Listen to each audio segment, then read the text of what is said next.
नमस्कार दोस्तों, स्वागत है आप सभी का एक बार फिर से हमारे इस चैनल धार्मिक ज्ञान पर। दोस्तों, एक बार द्वारका में भगवान श्री कृष्ण से मिलने के लिए उनके एक सखा आते हैं जो दूर मध्य देश में निवास करते थे। श्री कृष्ण के मित्र अत्यंत दुखी और दरिद्री थे, इसीलिए वे भगवान श्री कृष्ण के पास गरीबी को दूर करने के लिए उपाय मांगने आते हैं। श्री कृष्ण के मित्र उनसे कहते हैं, हे केशव, मैं अत्यंत दुखी और दरिद्री हूं।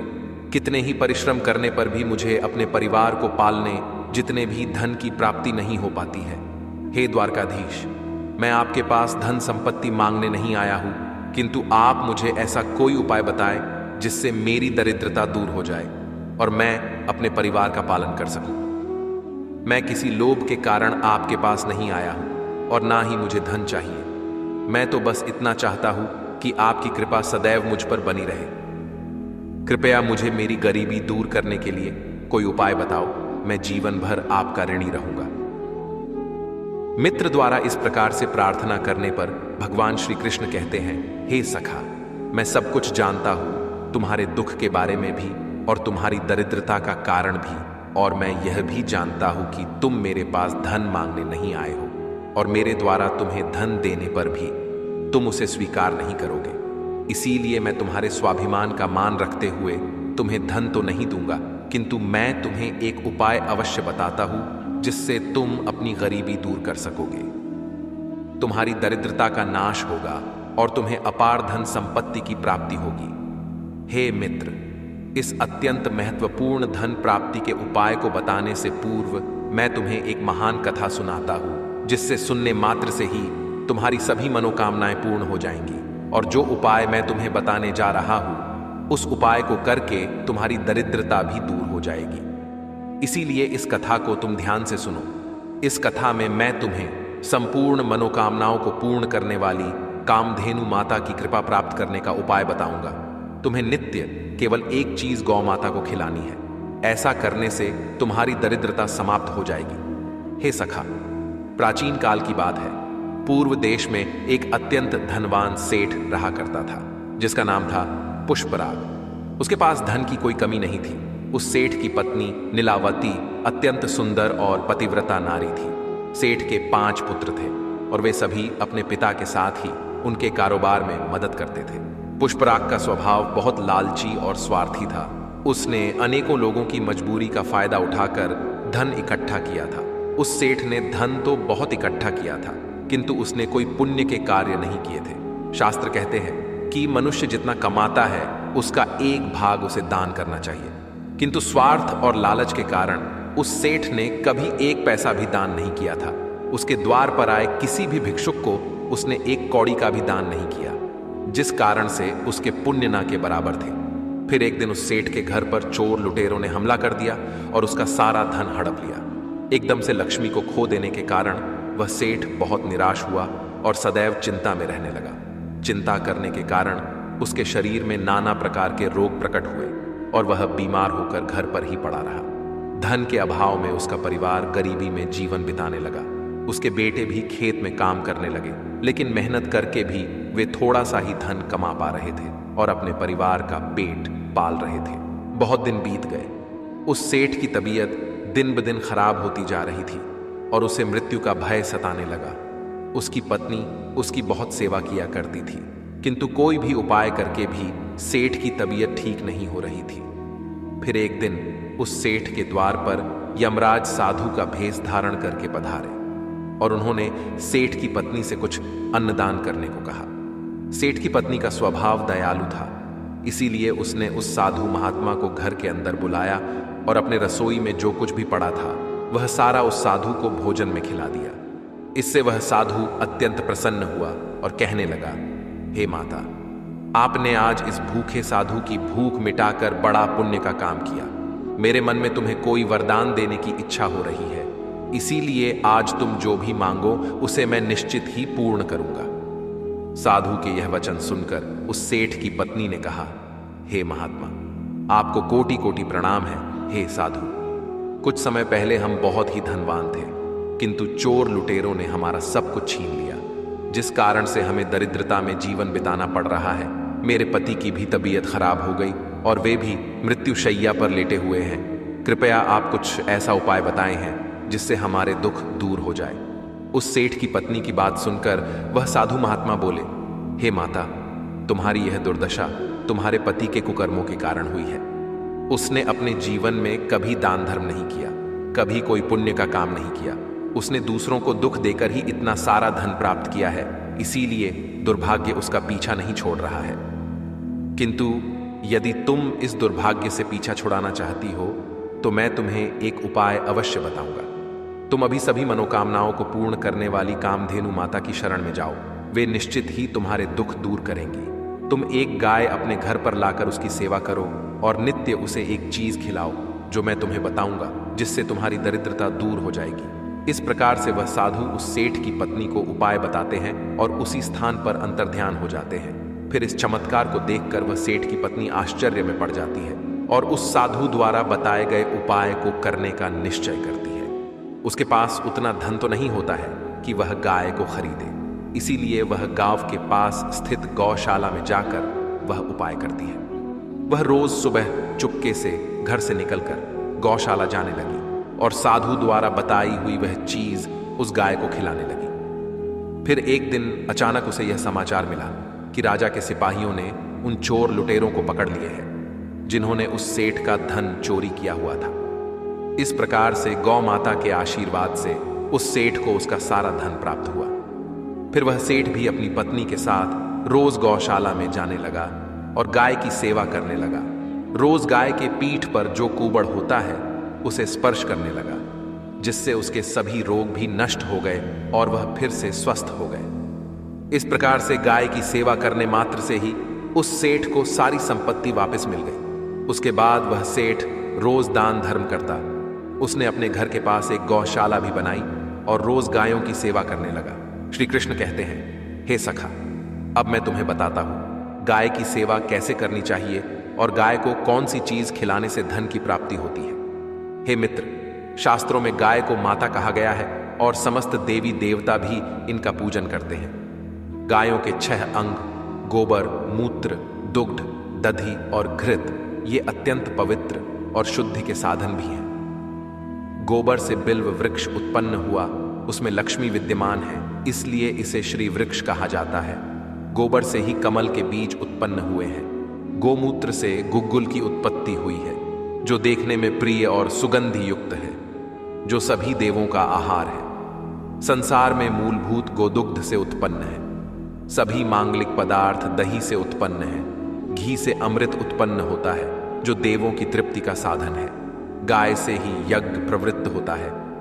गौ माता के शरीर में 33 कोटि देवी देवताओं का निवास होता है। गाय एक अत्यंत पवित्र, निर्मल, शांत, निष्पाप जीव है। ऋग्वेद में इसे संसार का पालन पोषण करने वाली कामधेनु माता कहा गया है। इसके दर्शन मात्र से मनुष्य के हजारों पाप नष्ट हो जाते हैं। इसीलिए कभी इस निष्पाप गौ माता पर अत्याचार नहीं करना चाहिए।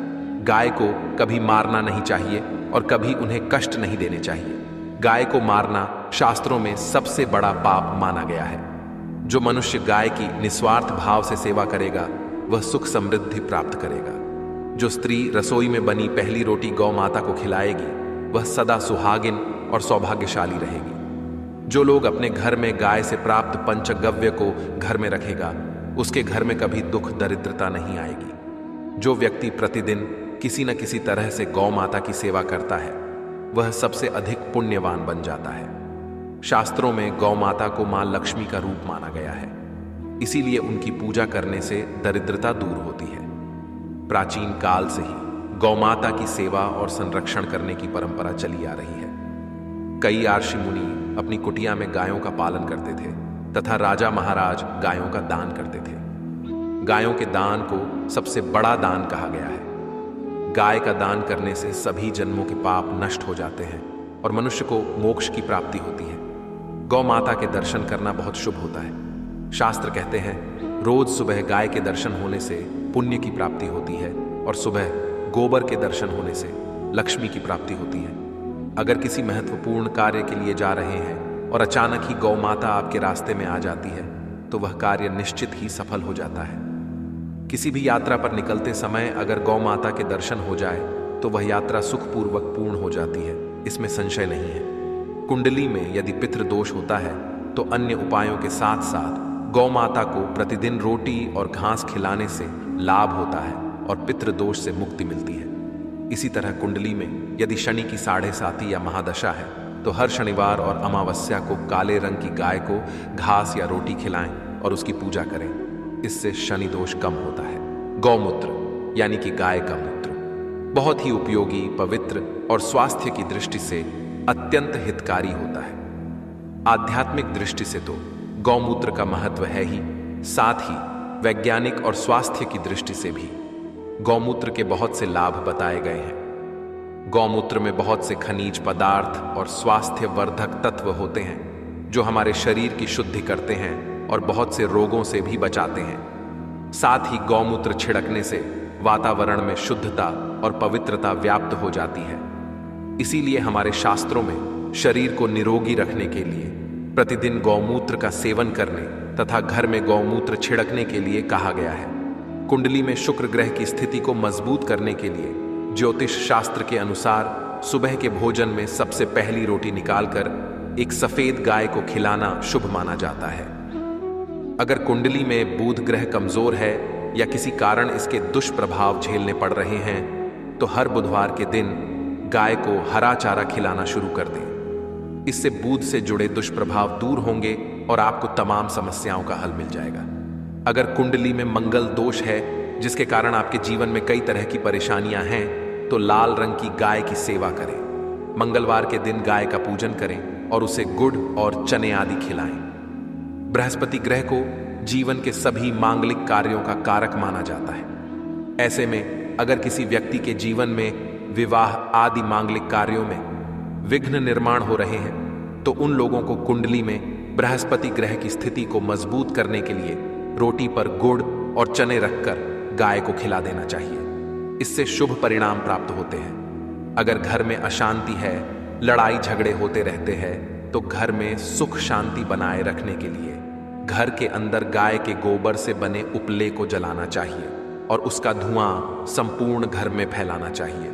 इससे घर की नकारात्मक ऊर्जा नष्ट होती है और सकारात्मक ऊर्जा में वृद्धि होती है। गाय के दूध, दही, घी, गोबर और गौमूत्र से बनने वाले मिश्रण को पंचगव्य कहते हैं। पंचगव्य को पापनाशक कहा जाता है और हिंदुओं की एक धार्मिक विधि प्रायश्चित करने में इसका उपयोग किया जाता है। पंचगव्य को बनाने वाली सभी वस्तुएं अत्यंत उपयोगी होती हैं जो स्वास्थ्य के लिए लाभदायक तो है ही, साथ ही औषधीय गुणों से भी भरपूर है। अगर द्वार पर गौ माता आती है तो उसे बिना रोटी खिलाए जाने मत देना, नहीं तो दुर्भाग्य का सामना करना पड़ेगा। क्योंकि जिसके द्वार से गाय बिना कुछ प्राप्त किए लौट जाती है उसके घर से लक्ष्मी भी चली जाती है। प्रत्येक स्त्री को प्रतिदिन गाय के लिए एक रोटी बनानी चाहिए और प्रेम से गौ माता को खिलानी चाहिए। इससे गौ माता का आशीर्वाद प्राप्त होता है और मन की इच्छाएं पूर्ण होती हैं। कुछ लोग गौ माता को बासी भोजन अथवा जूठन खिला देते हैं। इसे शास्त्रों में पाप माना गया है। आप किसी अन्य पशु को खिला सकते हैं लेकिन गाय को कभी जूठन नहीं खिलाना चाहिए। भूख लगने के कारण गौ माता उस अन्न को ग्रहण तो कर लेती है लेकिन इसका पाप उस व्यक्ति को लगता है जो गौ माता को ऐसा बासी भोजन खिलाता है। गाय एक शाकाहारी और पवित्र पशु है, इसीलिए गाय के भोजन में कभी मांस, अंडे आदि चीजें नहीं डालनी चाहिए। ऐसा करने से महापाप लगता है। यदि कुंडली में चंद्र दोष है और जिसके कारण लगातार परेशानी उठानी पड़ रही है तो रोटी पर सफेद मक्खन, नमक और घी लगाकर गौ माता को खिला दे। यदि शनि दोष है तो आटे में थोड़े काले तिल मिलाकर रोटी बनाकर गौ माता को खिला दे। इससे शनि दोष समाप्त होता है। मंगल दोष को दूर करने के लिए रोटी पर हल्दी लगाकर गाय को खिलाना चाहिए। अगर घर में धन की समस्या है तो गुरुवार के दिन गाय को केले का फल खिलाना चाहिए। इससे दरिद्रता दूर होती है। गौ माता के पीठ पर एक उभरा हुआ कूबड़ होता है। उस कूबड़ में सूर्य केतु नाड़ी होती है। जब भी द्वार पर गौ माता पधारे तो इस कूबड़ को एक बार जरूर स्पर्श करे। इससे जीवन से सभी रोगों का अंत होगा और धन संपत्ति की प्राप्ति होगी। शास्त्रों में कहा गया है जो मनुष्य तन मन धन से गौ माता की सेवा करता है वह मृत्यु के बाद वैतरणी नदी को गौ माता की पूंछ पकड़कर पार कर लेता है। उस व्यक्ति की अकाल मृत्यु नहीं होती है और उसे मोक्ष की प्राप्ति होती है। जिस व्यक्ति के भाग्य की रेखा सोई हुई है, अगर वह व्यक्ति अपनी हथेली पर गुड़ रखकर गौ माता की जीभ से चटाता है तो उसकी सोई हुई भाग्य रेखा खुल जाती है और उसका दुर्भाग्य सौभाग्य में परिवर्तित हो जाता है। तो दोस्तों, इस प्रकार से भगवान श्री कृष्ण ने गाय का महत्व बताया है। आप भी नए साल की शुरुआत में गौ माता को ये चीजें जरूर खिलाएं। आपकी सभी मनोकामनाएं अवश्य पूर्ण होगी।